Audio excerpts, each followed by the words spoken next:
അയ്യോ ഡൽഹി പോയി കേജ്രിവാൾ തോറ്റടയോ തോറ്റ്. 27 വർഷത്തിന് ശേഷം ഭരണം പിടിച്ച് BJP പുഷ്പം പോലെ. AAPക്ക് അടിതെറ്റി കെജ്രിവാളും സിസോദിയയും തോറ്റു. കോൺഗ്രസിന് 3-ാം വട്ടവും സീറ്റില്ല.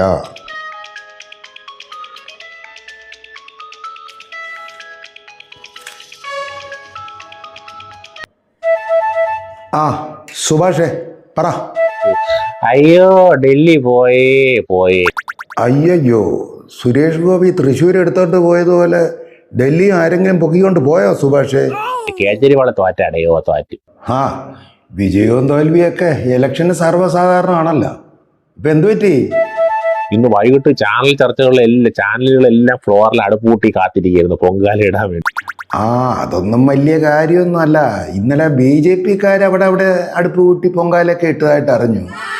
എന്നാലും ഈ ചാനലുകളിൽ പൊങ്കാല ഇടാൻ വേണ്ടി അടുപ്പ് കൂട്ടി കാത്തിരുന്നവര് ആരാണോ എന്തോ എല്ലാം തേഞ്ഞു തൊലിഞ്ഞു. അതാരപ്പാ തേഞ്ഞു തൊലിഞ്ഞത്?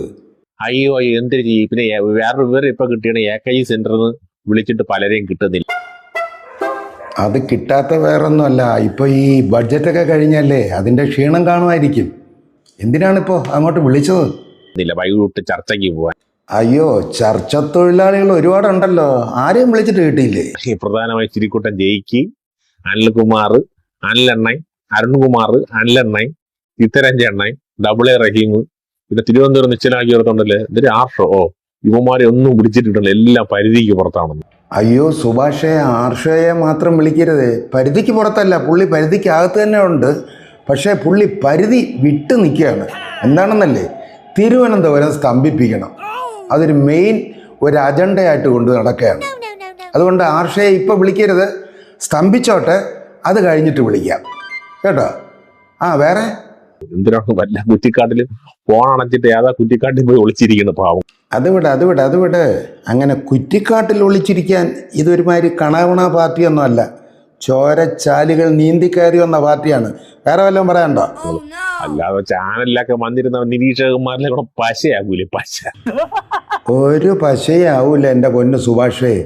തൊലിക്കട്ടി, ഉളുപ്പ് ഇവ ക്യാപ്സൂൾ പരുവത്തിലാക്കി കൃത്യമായിട്ട് കഴിക്കുന്ന ഞങ്ങള് പശയാവുമെന്നോ? വേറെ വല്ലതും പറ എൻ്റെ സുഭാഷേ. അയ്യോ പാവം തന്നെയാണ് ഇവന്മാരെ അവസ്ഥ. ഇങ്ങനത്തെ ഓരോ സാഹചര്യങ്ങൾ വരും, ഇവന്മാരെ പറഞ്ഞ് ചാനലിൽ വിടും, അവിടെ ചെന്നിരുന്ന് പുഴുത്ത് അഴുകി നാട്ടുകാരെ മുമ്പിലൊക്കെ എങ്ങനെയാണോ നടക്കണം ഇളിച്ചോണ്ട്. ജയിക്കുന്നതൊക്കെ സമ്മതിക്കണം. ആരെന്തെന്ന് പറഞ്ഞാലും ഈ ഒരു ചിരി. പിന്നെ ചിരി മറ്റു പാർട്ടിയിലെ നേതാക്കളെ പോലെ സിനിമാസ്കോപ്പ് ചിരിയായിട്ടല്ല ഞങ്ങളുടെ നേതാക്കന്മാർ നടക്കുന്നത്. അത്യാവശ്യം അബദ്ധത്തിനൊന്ന് ചിരിച്ചാലായി. അവനൊരു പ്രത്യേകത. ഇനി വല്ല ചിരി ഇവിടെ വല്ല ഞരമ്പ് വല്ല വിട്ടുപോയതാണോ?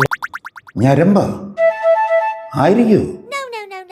പിന്നെ ഒരു കാര്യം, ഇവർ എത്ര വിളിച്ചിരുന്നാലും ഇവർ പൊക്കിക്കൊണ്ടു. അതിനുള്ള സ്വാധീനം ഇവന്മാർക്കുണ്ട്. അത്രയ്ക്ക് അങ്ങ് താഴെ കടയിൽ വരുമ്പോൾ ഏത് കുറ്റിക്കാട്ടി വിളിച്ചിരുന്നാലും ഇവന്മാർ പൊക്കി എടുത്തോണ്ടിരുത്തും ചാനലുകളിൽ. അതും ഒരു തൊഴിലല്ലേ സുഭാഷേ, ജീവിക്കണ്ടേ? അയ്യോ ഓടി വരണേ അല്ലെണ്ണ, ചിത്തരഞ്ജണ്ണ, മാവന്മാരെല്ലാം ഓടി വരണം, നല്ല രീതിയിൽ ന്യായീകരിക്കണം പുതിയ ക്യാപ്സ്യൂളുകൾ. എന്തൊരു പറയാൻ. ആ ക്യാപ്സൂള് കമ്പനി ഉള്ളത് കൊണ്ട് അവരുടെ കുടുംബങ്ങൾ കഞ്ഞി കുടിച്ച് കഴിഞ്ഞു പോകണം, അത്രേ ഉള്ളൂ. എന്തൊരു പറയാ, വൈകിട്ട് കാണാം. അയ്യോ.